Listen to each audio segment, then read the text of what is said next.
عليكم ورحمة الله وبركاته.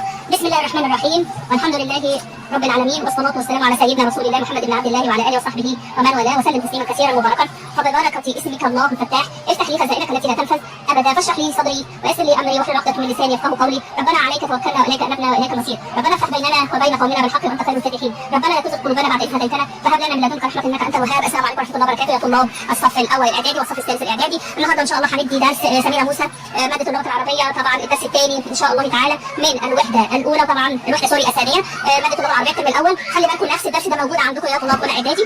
بإذن الله هندي معاني الكلمات وهندي الأسئلة وأصعب الأسئلة والمتوقعة بإذن الله رب العالمين، لأن خلي بالكم الوزير ما قالش إن القراءة المتحررة ملغية أو مش هتيجي لحد وكان هذا كل ده إشاعات، ولم يصدر قرار رسمي بإلغاء إن شاء الله قراءة متحررة، والقراءة المتحررة عندكم هي سميرة موسى. هندي الكلمة ومعناها الاول، وبعدين زي ما قلت لكم كده الجزء الاول كلمات الكلمه ومعناها ومضادها وعكسها جمعها ومفردها حسب اللي هنقوله. الجزء الثاني هنقول الاسئله، وطبعا الفكره الرئيسيه والفكره الفرعيه والصريحه والضمنيه. بس ما تنسوش تشتركوا في القناه، قناه التيك توك، قناه الفيسبوك، طبعا وسائل التواصل الاجتماعي كلها، وعلى كوكو واي، وعلى اليوتيوب، تمام، اللي هو اليوتيوب البرنامج الاحمر، التيك توك البرنامج الاسود، طبعا كوكو واي البرنامج البرتقالي، فاضل الفيسبوك البرنامج الازرق، تمام كده. طيب هندخل الكلمه وقلنا معناها، ماشي خلاص كده. طيب هندخل على كلمه تلقت. كلمه ايه؟ تلقت موجوده في الكتاب تلقت، بس هنقولها باكثر من معنى، ماشي. كلمه تلقت، تلقت يعني ايه؟ يعني اخذت، خلاص، اخذت وتلقنت. اخذت وتلقنت معناها ايه؟ اخذت وتلقنت، اخذت وتلقنت، ماشي كده. طيب كلمه اخذت عكسها ايه؟ اعطت. معناها ايه عكسها؟ اعطت. لازم نرتب بقى اعطت ومنحت، ماشي خلاص كده. طيب كلمه تلقت تاني يعني ايه؟ تلقت يعني اخذت وتلقنت، عكسها اعطت ومنحت. طبعا جمع تلقى تلقوا او تلقى، ماشي، تلقوا سهله. الافعال سهله ان انتوا تجيبوا ايه جمعها. طيب كلمه سخره، كلمه سخره معنى سخره يعني ايه؟ خلاص، كلمه سخره يعني هيئها وذلل واستخدمها، هيئها وذلل واستخدمها، هيئها وذلل واستخدمها، هيئها وذلل واستخدمها. حلو الكلام. طيب كلمه اتمت، كلمه ايه؟ اتمت. اتمت الشيء يعني انهته، يعني ايه؟ انهته، اكملته، انهته واكملته، انهى او اتم او اكمله. حلو الكلام. طيب كلمه الاولويه، كلمه الايه؟ الاولويه. معنى الاولويه يعني ايه؟ يعني الابتدائيه. الاولويه يعني الابتدائيه، بدايه الشيء. الاولويه يعني الايه؟ الابتدائيه. حلو الكلام. رغبتها في، رغبتها في، رغبتها في يعني حرصها على او حبها او ميلها، حرصها على او حبها او ميلها، حرصها على او حبها او ميلها، او رغبتها. العكس ده بتاعها ايه؟ رغبتها عن، عكسها رغبتها عن، عكسها ايه؟ رغبتها ايه؟ عن، تمام كده. طيب ادركت يعني ايه؟ ادركت. كلمة أدرك الشيء يعني إيه؟ فهمه وعرف. أدركت فهمت وعرفت، فهمت وإيه؟ وعرفت. أدركت فهمت وإيه؟ وعرفت. سامعين الصوت يا بنات انتوا حلويات؟ أدركت يعني فهمت وإيه؟ وعرفت. عكسها جهلت، عكسها إيه؟ جهلت، عكسها إيه؟ جهلت. لو سامعين الصوت قولوا سامعين. عكسها إيه؟ جهلت، تمام كده؟ طيب عكسها إيه؟ جهلت، خلاص. طيب أصرت يعني ألحت وعزمت. أصرت يعني هي لحت، يعني أصرت، يعني لا لحت يعني أصرت، يعني معناها هي لحت بقى. لا هي أصرت بقى. أنت كنت معايا؟ أصرت. اكتب يا حسين أصرت. اللي ما كتبش يا حسين أصرت. أنا كتبت في دماغي ودماغي جت قديمة بقى. ألحت إيه أصرت؟ يلحت تلح إلحاحا. أصرت تصر إلحاحا. ليه بقى؟ لأن الإلحاح فاعل مفتوش بالفتح يعود على مفتوش شابه.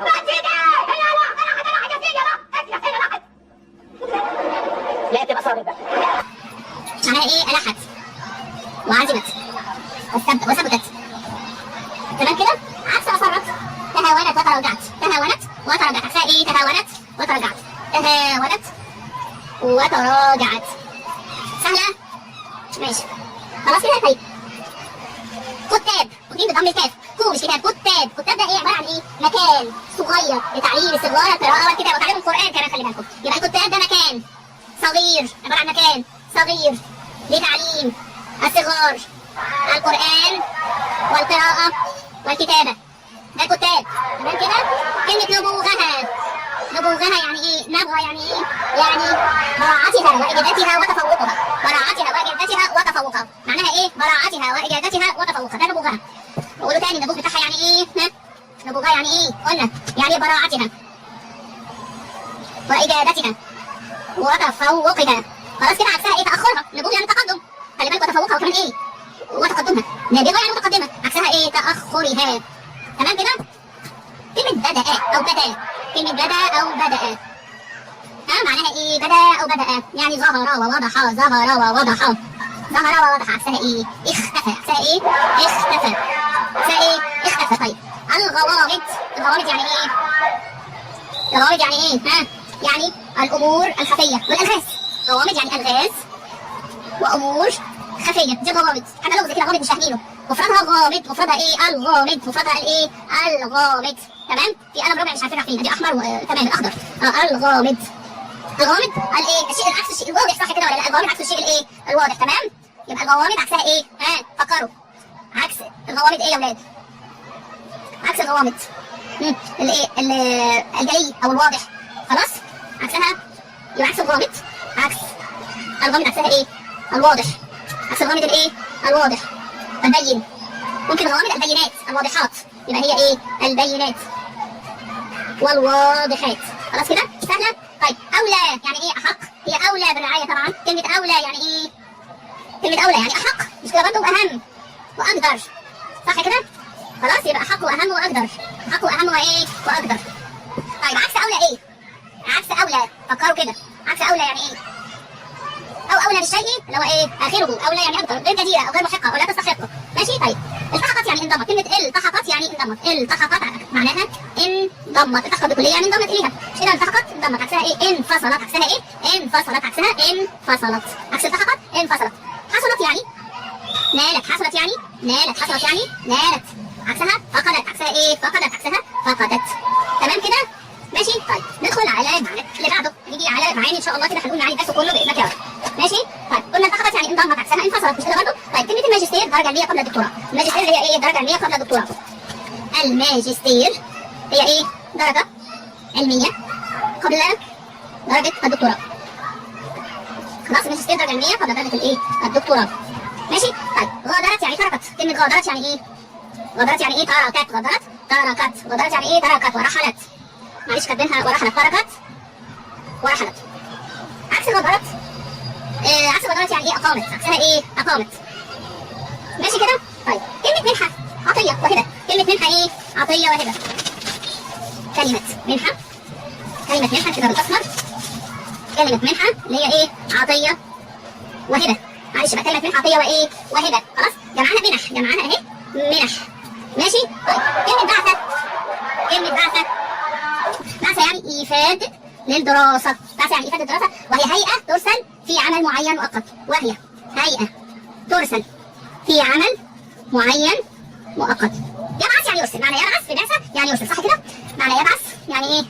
يعني يرسل، صح كده؟ طيب جمع بعثة. جمع بعثة بعثات. جمعها ايه؟ بعثات. جمعها ايه؟ بعثات. ماشي؟ جمع بعثة جمعها ايه؟ بعثات. طيب ماشي. تابعت يعني واصلت. معنى تابعت يعني واصلت. معنى تابعت يعني واصلت. معنى تابعت يعني واصلت. معنى تابعت يعني ايه؟ واصلت. عكسها انقطعت. عكسها انقطعت. عكس وصلت انقطعت. خلاص كده؟ طيب صراع يعني قتال. صراع معناها ايه؟ قتال. معنى صراع يعني ايه؟ قتال. معنى صراع يعني قتال. المراد ايه؟ المراد به اللي هو القتال يعني عناء والمشقة. يقصد به هنا كانت الصراع يعني عناء، العناء والمشقة. خلاص؟ طيب الجمع صراعات. الجمع صراعات. الجمع ايه؟ صراعات. جمع صراع صراعات. طيب مدة. كلمة مدة دي هي ايه؟ فترة زمنية. مدة يعني ايه؟ فترة زمنية. مدة يعني ايه؟ فترة زمنية. مدة يعني ايه؟ فترة زمنية. جمعها مدد. جمعها ايه؟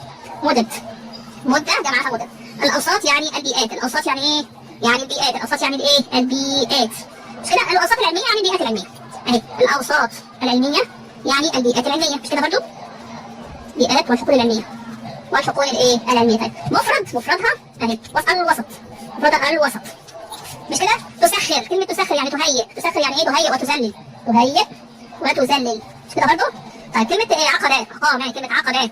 أقامة. مش كده؟ عقد مؤتمر يعني أقام مؤتمر. كلمة مكافحة يعني مقاومة. مكافحة يعني ايه؟ مقاومة. مكافحة يعني ايه؟ مقاومة. عكسها استسلام. عكسها استسلام. يستسلم يعني مش يقاوم. ماشي؟ كلمة عادت. عادت يعني ايه؟ يعني رجعت. عادت يعني ايه؟ رجعت. عكسها ايه؟ ذهبت. عكسها ايه؟ ذهبت. عكسها ذهبت. ماشي؟ طيب أذهلت. معنى أذهلت يعني إيه؟ أذهلت معناها إيه؟ أدهشت. معناها إيه؟ أدهشت. أذهلت يعني أدهشت. طيب تأمل. معنى تأمل يعني إيه؟ تأمل يعني إيه؟ تمني ورجوع. يتأمل في شيء يأمل أو تأمل. أنا سوري مش تأمل. تأمل يعني إيه؟ تبين واستوضاح. يبقى يتأمل في شيء يدقق فيه. لكن هنا تأمل. سوري أنا تأمل. تأمل يعني إيه؟ تتمنى وترجو. تتمنى وترجو. تتمنى ايه وترجو، عكسها ايه تيأس. عكسها ايه تيأس كده. لما الواحد يأس كده ان انتوا ايه تعملوا لايك وشير ماشي. دعت يعني حثت، دعت يعني ايه حثت، دعت يعني ايه وطلبت، حثت وطلبت، حثت وطلبت ماشي. دعت يعني حثت وايه وطلبت. خلاص كده. شعار يعني ايه شعار؟ يعني علامة، يعني عبارة ماشي. شعار يعني عبارة تلخص الهدف، علامة ودلالة وشعار. وايه تاني؟ وطبعا عبارة تلخص الهدف وعبارة تلخص الهدف كده. ده شعار صح كده، زي ما قلنا علامة ودلالة وعبارة تلخص الهدف. جمع الشعار جيم، جمع شعارات. شعارات هي العلامات، وشعر وأشعار، وشعر وأشعار. خلاص كده. طيب بقاع، بقاع يعني ايه مناطق. بقاع، صدق الله العظيم. كلمة بقاع يعني ايه مناطق. بقاع يعني ايه مناطق. بقاع يعني ايه مناطق. المفرد بتاعها ايه بقعة، مفردها بقعة مش كده برضه، مفردها ايه بقعة. خلاص. طيب كلمة راية، راية يعني ايه؟ يعني علم. راية يعني ايه علم. وشعار برضه مش كده، وجمعها ايه بقى؟ جمعها رايات وراي. ركزوا دي قوي يا تاسعة اعدادي. رايات وراي زي الرأي كده، ده الجمع بتاع راية، رايات وراي. طيب ميادين، ميادين يعني مجالات وحقول ومساحات. هي مجالات وحقول ومساحات ماشي. خلاص. مفردها ميدان، مفردها ايه ميدان، مفردها ميدان. تمام كده. ادخل على المعنى الثاني. كلمة استكمال يعني ايه؟ مواصلة واتمام. يعني مواصلة واتمام. عكسها انقطاع، عكسها ايه انقطاع، عكسها انقطاع مش كده. وانفصال، انقطع وانفصل، انقطاع وانفصال. طيب اطلعت، معنى اطلعت، اطلعت يعني ايه؟ اطلعت على يعني قررت وتعرفت على، يعني قررت وتعرفت. طلعت يعني قررت وتعرفت. تمام. كلمة نبأ، ها يعني خبر. نبأ يعني ايه خبر وبيان. والجمع طيب الخبر كفايه. الجمع انباء. الجمع ايه انباء. الجمع ايه انباء. جمع انباء. حلو الكلام. قمة الجبل اللي هي على، قمة يعني اعلى، قمة يعني اعلى. مش مهم قمة الجبل، اعلى. قمة يعني ايه اعلى، اعلى الشيء سواء جبل بقى او غيره مش كده برضه. عكس قمة في الجبل تبقى السفح، عكسها ايه سفح، سفح الشيء وقاعه مش كده برضه. طيب احنا قلنا المنحة قلناها ولا ما قلناش؟ منحة عطية وهبة. احنا قلنا منحة ايه عطية وهبة، وضدها حرمة ومنعة. سوري ما كتبتهاش هنا ليه، وضدها حرمة ومنعة. لا ماشي. منحة حرمة وايه ومنعة. حلو الكلام. طيب المنحة اللي هو برضه العطية والهبة والدعم، ودعم. يبقى منحة عطية وهبة وايه ودعم، عطية وهبة ودعم. خلاص تمام. طيب كلمة وسام، منحة وسام يعني ايه تكريم. وسام يعني ايه تكريم. خلاص. وهو ما يعلق على الصدر، على صدر من أحسن عملا مكافأة له. واحنا قلنا ايه؟ فهو جائزة، يعني بين قوسين جدا جائزة. هو ايه جائزة. جمع وسام أو سمة، جمعها أو سمة، جمعها ايه أو سمة ماشي. طيب خلصنا ولا ما خلصناش؟ خلصنا معاني الكلمات كلها. هندخل ان شاء الله الجزء الثاني في نفس الفيديو ده. ممكن نسيبه فيديو واحد نقوله برضه تلقط، يعني هنقوله ده الاول وبعد كده ممكن نعمل الجزء الثاني او ننسقهم مع بعض ونعملهم فيديو واحد. بس الفيديو هيكون طويل شويه فهنشوف. هو ده تقريبا حوالي نص ساعه او نص ساعه 5 دقائق مش متاكده، فهنشوف. الكلمه تلقت يعني اخذت وايه وتلقنت، عكسها اعطت ومنحت. تمام. سخر يعني هيأ وذلل واستخدم. اتمت يعني انهت واكملت، عكسها بدأت. اتمت عكسها بدأت، عكسها ايه بدأت، عكسها بدأت. سوري بدأت هنا، بدأت كده. الاولويه يعني الابتدائيه. رغبتها يعني حرصها في طبعا حرصها على ايه؟ وجوبها على او ميلها. رغبه الحرص والحب والميل. يبقى رغبتها حرصها على او حبها الى او ميلها. يبقى الايه رغبه والحرص والحب والميل. عكسها رغبتها عن، نفورها. ممكن نقول نفورها ماشي. رغبتها عن ونفورها. ادركت يعني فهمت وعرفت، عكسها جهلت. اصرت يعني الحت وعزمت وسويه وثبتت، عكسها هونت وتراجعت. كتاب، الكتاب ده مكان صغير تعليم الصغار القران والقراءه والكتابه. النبوغ اللي هو البراعه والاجاده والتفوق. يبقى نبوغ براعه واجاده وتفوق. نبوغ براعه واجاده وتفوق، عكسها تاخر. بدا ظهر ووضح وتبين. ظهر ووضح وايه وتبين، وتبين. عكسها اختفى. الغوامض الشيء غامض اللغز، والامر الخفي غامض الالغاز وامور خفيه. عكسها الواضحه والبينه والبينات والواضحات. مفرد الغوامض الغامض، مفرد الغوامض ميمات الغامض. اولى يعني حق واقدر واهم، حق واقدر واهم ماشي. التحقت يعني انضمت، عكسها انفصلت. حصلت يعني نالت، حصلت يعني نالت واخذت ماشي. نالت واخذت، عكسها فقدت. الماجستير درجه علميه قبل درجه الدكتوراه، يعني بياخد الاول ليسانس او بكالوريوس، بعدها بياخد الايه دبلومه، بعدها ماجستير، بعدها بياخد تاهيل، بعدها بياخد الدكتوراه. كلمه غادرت يعني تركت ورحلت، عكسها اقامت ماشي. طيب المنحه العطيه والهبه والدعم. طبعا كان زمان مصر تعطي بعثات وليس منح. المنح بتديها ايه الدول للمتفوقين. تمام. البعثه عكس المنحه. طيب منحه يعني عطيه، عكسها حرمه ومنع. جمع منحه منح. بعثه اللي هو الايفاد للدراسه. تمام. يرسلوا هيئه او مجموعه ترسل في عمل معين مؤقت وترجع بلدها تاني. جمع بعثه بعثات. يبعث يرسل ماشي. تابعت يعني وصلت. تابعت يعني ايه وصلت وصبرت، عكسها انقطعت. صراع يعني حرب وقتال، مش صراع بس اللي هو القتال بالاسلحه، لا في الحياه كلها. يقصد بها هنا انها عانت وكانت في مشقه. العناء والمشقه. صراع العناء والمشقه. فعلا قتلت سميره موسى العالمه الجليله، قتلت دفاعا عن الوطن. جمع صراع صراعات. مده يعني فتره زمنيه، مده يعني فتره ايه زمنيه. فخلاص عكسها ايه جمعها سوري مدد. طيب الاوساط البيئات. الاوساط البيئات. الاوساط العلميه من البيئات العلميه. مفرد الاوساط الوسط. سخر هيئ، تسخر تهيئ وتذلل. ماشي خلاص. طيب كلمه عقد اقامه. مكافحه يعني مقاومه، عكسها استسلام. عادت رجعت، عادت رجعت عكسها ذهبت. اذهلت يعني ادهشت، اذهلت يعني ايه ادهشت، اذهلت يعني ادهشت. ماشي. تامل، تامل هنا كل شويه اقولها غلط. تامل تتمنى وترجو، تامل تتمنى وترجو، تامل تتمنى وترجو. ساتيأس. دعت يعني حست وطلبت، دعت يعني حست وطلبت، دعت يعني حست وطلبت. تاني اذهلت ادهشت، اذهلت ادهشت، اذهلت ادهشت. تامل تتمنى وترجو عكسها تيأس. دعت حست وطلبت، دعت حست وطلبت. كلمه شعار يعني علامه ودلاله وعباره تلخص الهدف كده. طيب جمع شعار شعارات. خلاص. طيب وايه شعارات واشعره وشعر. خلاص. شعارات وشعر واشعره بتتحفظ جدا جدا جدا. تمام. طيب كلمه بقاع مناطق، بقاع مناطق، بقاع مناطق. مفردها طبعا بقعه، مفردها ايه؟ بقعه، مفردها بقعه. طيب رايه، والعلم رايه، العلم جمعها رايات وراي، رايات وراي. طيب ميادين، ميادين يعني مجالات وحقول ومساحات، مفردها ميدان. استكمال مواصله واتمام، استكمال مواصله واتمام. عكسها انقطاع وانفصال. اطلعت على، قررت وتعرفت. نبأ اللي هو الخبر، جمعها انباء. قمه يعني اعلى شيء، قمه الجبل على الجبل. عكسه سفح وقاع، سفح وقاع. سفح وايه؟ وقاع. انا كده عليه نقاط افرادي ولا ايه؟ سفح وقاع. وسام هو ايه؟ تكريم، وهو ما يعلق على الصدر اللي صدر من احسن العمل مكافاه له فيعطى كايه؟ كجائزه. يعطى له وسام كجائزه. جمع وسام او سمه. هنبدا الجزء الثاني ان شاء الله. يلا الجزء الثاني بتاع درس سميره موسى ان شاء الله للصف الثالث الاعدادي. خلي بالكم ده للصف الاول الاعدادي والثالث. الاول الجزء الاولاني اللي احنا قلنا عن الكلمات هتيجي منها ان شاء الله، ده لو عمل قراءه متحرره. انما الجزء الثاني الاسئله والاجوبه لسنه ثالثه اعدادي. الجزء الثاني من درس سميره موسى. تمام ان شاء الله للصف الثاني الثالث الاعدادي. خلاص. طيب سؤال هنا، السؤال الاول ماشي بيقول ايه بقى؟ اتخذت سميره موسى قرارا بناء على ادراك ما. يبقى وضح ذلك. اتخذت سميره موسى قرارا بناء على ادراك ما. السؤال يقول ما هو هذا القرار الذي اتخذته؟ ايه بقى؟ ايه القرار اللي اتخذته؟ خلاص. وادركت ايه؟ بنقوله ادركت ان العلم هو الهدف والرسالة والحياة. أولى، العلم أولى من أي شيء ومن كل شيء. صح كده؟ وهذا دليل على أن العلم هو الهدف. العلم هو الإيه؟ الهدف الأول والأخير طبعا. هو ده الهدف الأول والأخير. السؤال اللي بعده بيقول لك إيه؟ طبعا إيه؟ فقررت إيه بقى؟ فقررت أن تكمل مسيرتها العلمية. مسيرتها الإيه؟ العلمية. صدق الله العظيم. قررت أن تكمل مسيرتها الإيه؟ العلمية. سين. تمام؟ هنا بيقول لك سؤال تاني. الذي أصرت عليه؟ ما الذي رقم 2 أصرت عليه سميرة موسى؟ خلاص. أصرت على إيه؟ جيم. أصرت على إيه؟ على استكمال دراستها ودخول الجامعة. طيب سين 3 ما هو موقف والد سميرة موسى من الجامعة؟ موقفه إيه؟ وافق على قرارها وإصرارها رغم تردده أولا، ولكن إصرارها دفعه لدعمها.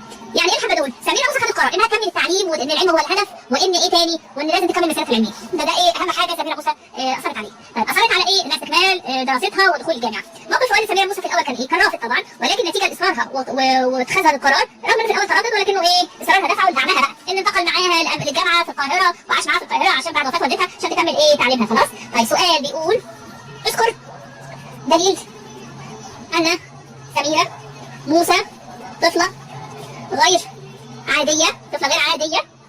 خلاص. طفلة غير ايه؟ عادية، وانها تميزت وتفوقت. ماشي. وانها وصلت لنبوغها العلمي. الدليل ايه بقى؟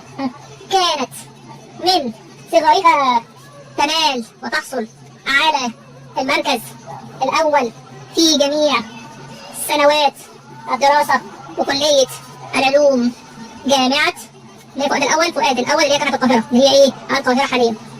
مش كده برضه؟ صح كده؟ خلاص. وكمان ايه تاني؟ وحب العلم والتفاني في طلبه. مش كده برضه؟ والتفاني في ايه؟ طلبه. جعلها أول معيدة. مش كده؟ فحصلت على الدكتوراه في 17 شهر، يعني سنة و5 شهور، يعني سنة و5 أشهر. سنة و5 شهور. طب مش كده برضه؟ واختصرت البعد الزمني. مش كده؟ فأذهلت العالم بأبحاثها عن الذرة. كده خلاص بل ايه حصلت على منحة دراسية، بل حصلت ايضا على منحة دراسية مش كده برضه لايه؟ للولايات المتحدة الأمريكية، للولايات المتحدة الأمريكية. خلاص كده لدراسة الذرة بجامعة كاليفورنيا، لدراسة الذرة بجامعة كاليفورنيا. يعني ايه بقى؟ ده مخك ما طلعتش نبغه فجأة، لا هي في الأول كانت على طول في المركز الأول في أيام الدراسة ابتدائية ومرحلة صغيرة، وجميع سنوات الدراسة في الجامعة برضه كانت طالعة الأولى في جامعة القاهرة الأول أو جامعة القاهرة حاليا، وكمان نتيجة حبها والتفاني في طلب العلم كانت أول معيدة في جامعة القاهرة أو جامعة إيه فؤاد الأول، وبعدها وحصلت على الماجستير، نسيت أقول وحصلت على الماجستير أنا أهو، وحصلت على الماجستير. وبعدين إيه اللي حصل؟ بعد كده سافرت بره في انجلترا وحصلت على الدكتوراه في 17 شهر، يعني سنه وخمس شهور، واختصرت الوقت الزمني ما خدتش كتير في الدكتوراه، وقدرت العالم بابحاثها. الناس قرت ابحاثها لقيتها مسهله عن الذره، انها بتوجه الذره للايه؟ للعلاج والامور السلميه. وحصلت على منح دراسيه في المره الثانيه، راحت اول مره تمام الى امريكا، والمره الثانيه هنا يبقى حصلت عليها ايه؟ راحت مرتين منح. خلاص كده بس المنحه الثانيه هتاخد مؤتمر وكمان هتطلب ايه؟ مسانده قضيه مصريه، بس سافرت في المره الاولى دراسه الذره بجامعه كاليفورنيا. حلو الكلام؟ حلو الكلام. طيب خلاص فهمنا كده، ندخل على كيف كرمت سميرة موسى، كيف كرمت مصر سميرة موسى، ازاي كرمتها او كيف اعترفت او بما تم تكريمها، مش كده؟ خلاص كده يبقى كرمت ايه؟ تم تكريمها ازاي؟ تم تكريمها بوسام العلوم والفنون، وسام العلوم مين؟ من الرئيس انور السادات عام 1981. كمان ايه تاني التكريم التاني؟ وتم تسمية مرافق كايه؟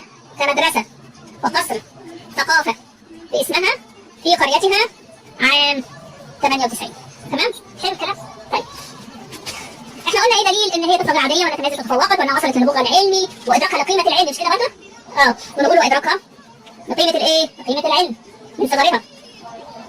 فادركت ان العلم حياتها، وهذا يؤكد ادراكها ان العلم حياتها، ان العلم ايه؟ حياتها. مش كده؟ فقدرته ايه؟ مع حبها لكشف الغموض، للكشف عن الغامض، الكشف عن الايه؟ الغامض. في المدرسه الاولى في البدايه خالص كانت بتعمل كده، وهي في المدرسه الابتدائيه كانت بتكشف عن الغموض ده. اثرت سميرة موسى على ايه؟ اهو ده مهم، اثرت سميرة موسى على ايه؟ اثرت على دخول الجامعه طبعا والدراسه في الذره السليمه، دخول الجامعه فقامت بدراسه مجال الذره السلميه، سليمه ايه؟ الذره السلميه، مش كده برضه؟ رغم كونها ايه؟ حكرا على الرجال، رغم كونها حكرا على الرجال. كانت الرجاله بس هي اللي ايه؟ بتدرس الموضوع ده، ماشي؟ طيب سميرة موسى كانت بتعمل ايه؟ او ما هو امل سميرة موسى؟ كانت بتتمنى ايه بقى؟ سين ما الذي كانت تأمله سميرة موسى من أبحاثها في مجال الذرة؟ أو ما هو أمل سميرة موسى برضه في مجال الذرة؟ كمان كان أملها إيه بقى؟ تسخير الذرة لخير البشرية. أملها هو تسخير الذرة لأعمال طبعا لإيه؟ لخير البشرية، لخير البشرية. تسخير الذرة خير الإيه؟ البشرية. واكتشاف علاج لمرض الإيه؟ لمرض السرطان. وايه تاني؟ وخاصة مكافحة الايه؟ خاصة بعد ايه؟ مرض امها. بعد مرض امها. في حكمة يقول لك الحاجة ام الاختراع، وضح ذلك في ضوء ما درست. السؤال ده حلو. الحاجة ام الاختراع وضح ذلك في ضوء ما درست. ليه؟ بسبب مرض ام سميرة موسى بمرض السرطان، بسبب مرض او بسبب ان ام سميرة موسى مرضت بمرض السرطان، فسعت سميرة موسى الى علاج هذا السرطان بذرة.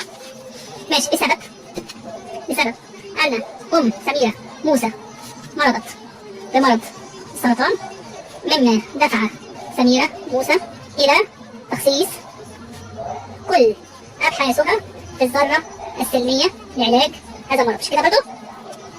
عايزة محدش ايه يمد المرض ده تاني، مش كده برضه؟ بس خلاص حلو، ندخل على السؤال اللي بعده.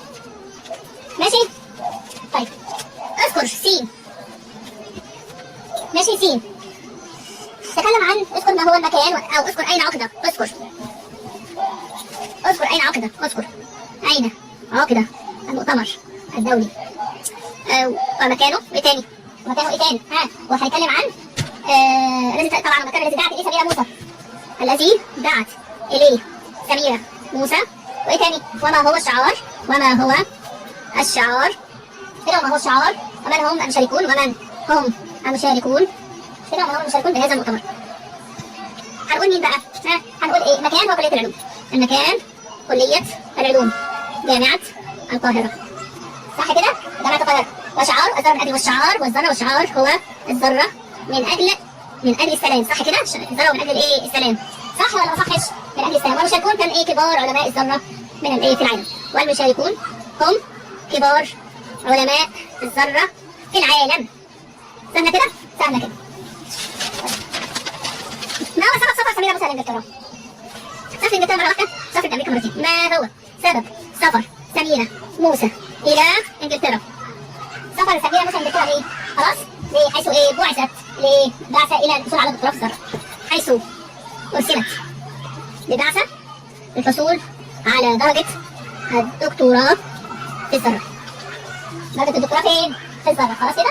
طيب. ايه هو مجال دراسة سميرة موسى؟ ما هو مجال دراسة سهل اهو سميرة موسى؟ احنا بنتكلم كل شوية في ايه؟ الذرة السلمية طبعا كده؟ الاستخدام السلمي للذرة في العلاج الطبي. هو الايه؟ الاستخدام السلمي للذرة في العلاج الطبي من ايه؟ من مرض مين؟ من ايه؟ ومكافحة ايه؟ طبي ومكافحة سرطان. خلاص كده؟ تمام. سبب سفرها لأمريكا. ما هو سبب سفر سميرة موسى لأمريكا للمرة الأولى؟ سافرت المرة الأولى ليه؟ سافرت مرتين خلي بالكم لأمريكا، مش كده؟ الأولى عشان إيه؟ لعمل منحة وأبحاث بس. الأولى لعمل منحة وإيه؟ وأبحاث. ماشي. سبب سفرها هو سبب سفرها هو وصولها على منحة عام 1950 وإجراء الأبحاث. تعمل منحة وتعمل أبحاث خاصة بمجالها لدراسة الأبحاث لدراسة الإيه؟ الذرة بجامعة كاليفورنيا. ادي كده المره الثانيه. كم مره سافرت فيهم سميرة موسى؟ 3 مرات. خارج البلاد. كم مره سافرت فيهم سميرة موسى خارج البلاد؟ ممكن يقول لك اذكرهم هم 3 مرات. واحده انجلترا، واثنين امريكا، واثنين امريكا. انجلترا عشان تعمل درجه الدكتوراه راحت بعثه، يعني مصر بعتتها تمام. المره الثانيه لامريكا عشان منحه، امريكا عطشانه منحه، هي متفوقه فبعتت لها منحه، وعشان ايه؟ تعمل المنحه دي وتبني ابحاث فيما يتعلق بالذره في جامعه كاليفورنيا. سهله؟ خلاص. انما المره السادسه ما هو سبب سفر سميرة موسى لأمريكا للمرة الثانية بقى؟ هتكمل أبحاثها؟ فيها كتير بقى، اللي هي قصة أمريكا دي فيها كتير. خلاص كده؟ المرة الثالثة استكمال الأبحاث، تبادل الأفكار، تعريف الشعب الأمريكي بقضية مصر بلادها. تمام كده؟ وإيه تاني؟ والاطلاع على أحداث ما وصلت إليه أبحاث الذرة هناك. تكمل الأبحاث وتطلع على هو إيه؟ ما هو جديد. يبقى السبب الثالث أكتر شوية اللي هي راحت فيه سبب سفرها لأمريكا، في حاجات كتير. خلاص؟ أو نقول إيه؟ المرة الثانية أو مرة أخرى صح. ممكن يقول السؤال كده، ما هو سبب سفر سميرة موسى لأمريكا للمرة الأخرى. يبقى أول حاجة الاستكمال. كانت عاملة أبحاث قبل كده لاستكمال أبحاثها أو لاستكمال ما بدأته في المرة السابقة. استكمال ما بدأته المرة الأولى، مش كده؟ المرة الثانية سوري، صح كده؟ واثنين تبادل الأفكار، مش كده برضه؟ تبادل الأفكار مع الأساتذة في الجامعات. تبادل الأفكار مع الأساتذة في الجامعات، والاطلاع على أحدث ما وصلت إليه، والاطلاع على أحدث ما وصلت إليه إيه؟ أبحاث الذرة. إليه أبحاث الذرة، مش كده برضه؟ المرة الثالثة أو السبب الثالث. إيه تاني؟ نقوله إيه بقى؟ تعريف الشعب الأمريكي بقضية بلادها مصر. تعريف الشعب الأمريكي بقضية بلادها مصر. تعريف الشعب الأمريكي بقضية بلادها مصر. ليه؟ خلي بالكم سميرة موسى كان فيها احتلال إنجليزي، وخلي بالكم كان في بعد كده سنة حاجة و56 كان في عدوان ثلاثي على مصر، فهي قررت إنها ترجع مصر. بس قبلها عملت مؤتمر، لا مش مؤتمر سوري، سافرت أمريكا عشان تشرح للناس، للأمريكان، تدرس الذرة وإجراءاتها وإزاي أحداث التطورات، وتعرف الشعب الأمريكي بقضية مصر إن كان إيه؟ في استعمار، وإن مصر مظلومة. خلاص كده؟ ادي كده 3 أسباب. ماشي. طيب في سؤال بيقول لك ايه؟ ممكن يقول لك سؤال كده اهو، شيل العلم ينفع ويضر، او ممكن يقول لك ايه؟ وفي سؤال كمان بدل ينفع ويضر ممكن نقوله ايه؟ رب ضارة نافعة. رب ضارة نافعة. خلاص. او ممكن سؤال ثالث يقول لك ايه بقى؟ نقول العلم ينفع ويضر، او رب ضارة نافعة. في كلمة ثانية انا مش متذكرها دلوقتي، هبقى افتكرها. دلل على ذلك. دلل على ذلك. ماشي. دلل على ايه ذلك؟ يبقى العلم ينفع ويضر، رب ضارة نافعة. خلاص كده؟ وايه تاني؟ ماشي. هنقول دليل على ذلك ازاي؟ هنقوله الضرر هو ايه؟ ان الذره بتستخدم في الايه؟ في الهدم. ان الذره قد تستخدم في الهدم والتدمير، صح كده؟ والتدمير. ادي الضرر لا احولها نفع الا انه يمكن تحويلها لنفع. ازاي؟ باستخدام الطرق الايه؟ السلميه، مش كده؟ بان يتم تكييفها او جعلها كيفيه. كيفيه ايه يا اولاد؟ قلنا كيفيه استخدامها سلميا دون استخدامها سلميا، لانه تدمير، صح كده؟ يبقى الذره ممكن اخدها اعملها هدم وتدمير، ده ضرر، او اخليها في السن وفي العلاج تبقى ايه؟ كالادويه كالعلاج، كجعلها علاج، يبقى رب ضاره اللي هي الذره تبقى نافعه، خليها في العلاج. او العلم ينفع ويضر. العلم ممكن اخترع بيه ذره افضل بيه العالم، ممكن اخترع بيه السكينه يا اولاد، ممكن اذبح بيها بطه فرخه ارنب واكل واتغذى وممكن الله اكبر الانسان يقتل بيها ويعمل اضرار بيها، مش كده برضه؟ طيب احنا قلنا دليل نبوغ سميرة موسى خلاص، ان هي ايه نابغه كده برضه. مهم قوي السؤال ده. ماشي. طيب السؤال اللي بعده س. ماشي. في العلم ينفع ويضر رب ضاره نافعه الشفره الثالثه، بس هنحاول ايه. طيب هل اكتفت سميره موسى بالدكتوراه؟ هل اكتفت سميره موسى بالحصول على درجه الدكتوراه؟ احنا كاتبين 1 2 3 4 5 6 7 8 اسئله 8 اسئله 9 10 11 لا 9 بس خليها 9 الاثنين دول 9 10 11 12 13 14 ودي 15 سؤال. طيب احنا هنقوله ايه بقى؟ هل اكتفت سميره موسى بنيل درجه الدكتوراه؟ هل اكتفت سميره موسى بنيل درجه الدكتوراه؟ اكتفت سميره موسى بنيل درجه الدكتوراه طبعا من انجلترا. من انجلترا لا طبعا بسافرت ايه؟ لامريكا مرتين لا طبعا لا بل سافرت الى امريكا مرتين لمزيد من الابحاث العلميه. مش حقيقي ما اكتفتش درجه الدكتوراه بس، لا بالعكس سافرت وطورت. طيب المجال دراسه التي تابعت فيه ايه؟ التي تابعت فيه دراستها ايه؟ دراسه مجال ايه قلنا؟ دراسه الذره. سهله ولا مش سهله؟ خلاص كده ندخل على السؤال. تميزت سميره موسى منذ الصغر بايه؟ بما تميزت سميره موسى منذ الصغر. تميزت ايه سميره موسى منذ الصغر؟ تميزت بنبوغها وتعلقها بالعلم واكتشاف الغوامض. نقول تميزت بايه؟ قول ورايا. تميزت بنبوغها وتعلقها بالعلم واكتشاف الغوامض. من زمان وهي تكتشف الغوامض صح كده؟ طيب بما اذهلت العالم سميره موسى؟ بما اذهلته؟ سؤال. بما اذهلت سميره موسى العالم؟ اسئلتكم ان شاء الله كله. اذهلت سميره موسى العالم كله بنتائج ابحاثها في الذره وبخاصه في الاوساط العلميه في امريكا واوروبا. بامريكا وايه؟ واوروبا. خلاص كده؟ طيب. في سؤال بيقول لك ما رايك في هجره العقول المصريه في الخارج؟ ما رايك في هجره العقول المصريه للخارج؟ ايه رايك في الهجره دي؟ طبعا. طب وما الذي تقترحه لجذب العقول؟ وما الذي تقترحه لجذب تلك العقول؟ خلي بالكم عشان كنتوا تقولوا رايكم. هجره العقول المصريه هربا من ايه؟ عقم العلم في الابحاث العلميه في مصر. مش هكتبها وانتوا بايه تبقوا تفكروا. اقترحوا ان انا اشجع العلم مش كده برضه، وازود طبعا الجامعات والوسائل العلميه والاجهزه وكافه المتطلبات عشان ازيد من الابداع والابتكار. هجره العقول نتيجه لقله او الحكر على الابداع والابتكار. مفيش ابداع وابتكار. ماشي. هسيب السؤال ده انتوا جاوبوه. طيب حاجه مثلا التقدم العلمي برضه نفس الفكره. خلاص كده سؤال اهو. ادي 15 16 17 18 19 برضه نفس الفكره. بيقول لك ايه؟ ناقش حاجه مصر التقدم العلمي. ناقش حاجه مصر الى التقدم العلمي. نفس الفكره يا شباب. التقدم العلمي اساس رقي العلم او العالم او اساس رقي الامه. فلازم ان انا عشان احقق تقدم علمي لازم ارتقي بالعلم، احافظ على العلم لكي اكون دوله متقدمه. وهسيبها لكم برضه. تمام كده؟ رقم 20 اذكر الصفات التي توفرت في سميره موسى والواجب توفرها في اي عالم. الصفات دي ايه هي؟ اول حاجه الصفات دي ايه؟ قلنا حب العلم والمعرفه. حب العلم والمعرفه. نمرة 2 نقول الرغبة في الكشف عن الغوامض. الرغبة في الكشف عن الغوامض. مش كده؟ الرغبة في الكشف عن الغوامض. رقم 3 الذكاء والنبوغ. رقم 4 ماشي العزيمة والإرادة. والإصرار على تحقيق الأهداف. مش كده؟ والوطنية والتضحية لأنها كانت بتسعى تعرف الناس بوضع بلدها. قلنا الوطنية والتضحية. مش كده برضه؟ والذكاء والفطنه والنبوغ كل دي طبعا احنا قلنا صفاتها. طيب 21 اذكر الفكره الرئيسيه والفرعيه وايه تاني؟ والصريحه والضمنيه. والضمنيه. طيب الفكره الرئيسيه ايه هي الفكره الرئيسيه؟ الفكره الرئيسيه يا اولاد هي عباره عن ماشي قصه حياه سميره موسى. اسهامات سميره موسى العلميه وتضحياتها. كده برضه؟ فهي نموذج مشرف للعالمة المصرية التي سخرت العلم للسلام والإنسانية ورفعت راية مصر. مش كده؟ عالميا. طيب الفكرة الفرعية ايه هي بقى؟ إصرارها ودعم إصرار سميرة موسى ودعم ومساندة مش كده؟ ومساندة مين؟ أهلها لتجاوز التحديات الاجتماعية. يعني زمان يا بابا عايزة أكمل يا بنتي تسافري بره ازاي؟ تسافري القاهرة ازاي؟ أصرت فرحنا نسافر معاها. والصحية لأن والدتها كانت متوفية لتحقيق الإنجازات العلمية. احنا قربنا نخلص ونبوغها رغم الظروف اللي هي مرت بيها في نبوغها في الدراسة. مش كده؟ رغم التحديات امها ماتت واتبهدلت الا انها برضه نبغت وجهودها في تسخير الذره للسلام. كده برضه من الفكره الفرعيه برضه تكريم مصر لها، او من الرئيسيه. والله هي فكره رئيسيه وفرعيه. وتكريمها بعد ايه؟ بعد وفاتها. ندخل على الفكره الصريحه. ايه الفكره الصريحه؟ خلاص؟ ان سميره صريحه كانت سميره موسى عالمه ذره.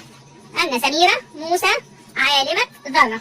عالمه ايه؟ ذره مصريه اذهلت العالم بابحاثها عن الذره السلميه، وماتت بشكل مأساوي، وتم تكريمها. ده صريح، تكريمها بعد وفاتها. يعني كانت عالمه ذره، اذهلت العالم بالابحاث وخلت الذره سلميه، ماتت بشكل مأساوي واتقتلت وهوت من الايه؟ من سفح الجبل، فوق الجبل. الفكره الضمنيه، مش الصريحه بقى، الفكره الضمنيه. العلم قوه مزدوجه، يا اما بيضر يا اما بينفع. العلم قوه مزدوجه قد يضر او ينفع. فاذا سخر للتدمير فهو يضر، واذا سخر للخير وللوطن فهو ينفع. لانه ايه؟ لانه سخر للانسانيه. سخر لمين؟ للانسانيه. كما ايه؟ فعل. فعلى العلماء يسخروا، فعلى العلماء ان يسخروا علمهم لخير البشريه. سهله؟ وبكده نكون خلصنا درس سميره موسى في الصف الثالث الاعدادي وسنه اولى اعدادي برضه تسمعوا، لانه ان شاء الله جاي موجود في القراءه المتحرره. ما تنسوش تشتركوا في القناه وتفعلوا زر الجرس، وزي ما قلنا في تيك توك والفسفوس. التيك توك اللي هو البرنامج الاسمر، والفسفوس البرنامج الازرق، وطبعا البرنامج البرتقالي كوكو واي، والبرنامج الاحمر يوتيوب. مع السلامه والسلام عليكم ورحمه الله وبركاته. الى اللقاء.